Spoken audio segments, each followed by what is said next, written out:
দেখো বন্ধুরা, আমি ফাঙ্গিসাইড দিয়ে এই গাছটায় রং করছি। একে সমস্ত মাটি থেকে তুলে ধুয়ে রুটগুলো কেটে দিয়ে কদিন ধরে এখন মাটি বেয়ার রুট করে একটু ঘরের মধ্যে একটা সুবিধাজনক জায়গায় রেখে দেবো। এই দেখো, এগুলো গাছটাকে আবার নতুন করে এনার্জি দেয়া। এই দেখো,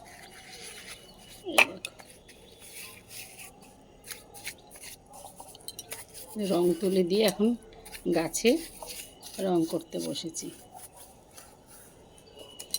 এটা সাপ ফাঙ্গিসাইড দিচ্ছি।